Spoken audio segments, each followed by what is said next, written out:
suis présentement en compagnie de Giuseppe. Comme ça qu'on prononce ça. Ah oui, c'est exactement ça. Au vignoble Cortellino. Cortellino. Je l'ai bien, je me suis pratiqué un peu avant.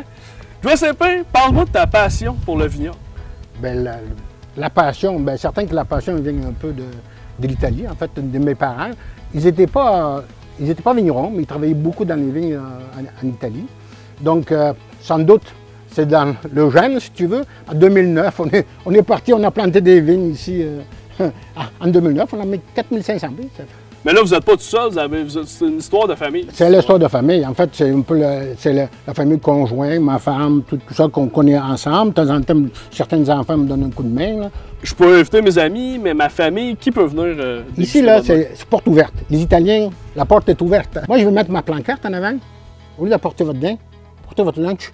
Ça va être un slogan un peu plus en fait, puis vous pouvez passer votre journée ici, pourvu que, moi j'ai toujours quelque chose dans le frigo, là, frais. Là, donc, vous êtes prêt à recevoir? À recevoir n'importe quand, n'importe qui. Puis... Que ce soit pour un mariage, un événement ou juste venir déguster? Ben, là, c'est des petits groupes.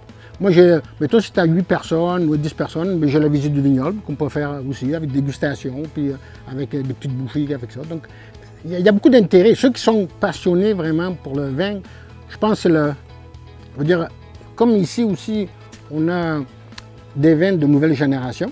Sophie, on est devant de belles bouteilles de vin. Tu peux me parler un peu de tes bouteilles? Ben oui, bien sûr. D'abord, on a un blanc, le Piccolo Grigio, qui est un vin sec, dans le fond, et fruité. Ensuite, côté rosé, on a le Désiré et le Lys Rose.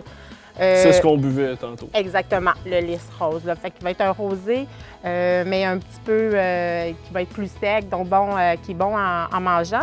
Puis le Désiré, pour ceux qui aiment un petit peu plus le sucre, légèrement sucré celui-là. Ensuite, on a 3 gammes de vins rouges. Donc Frontenac, Novita et Terra Nostra.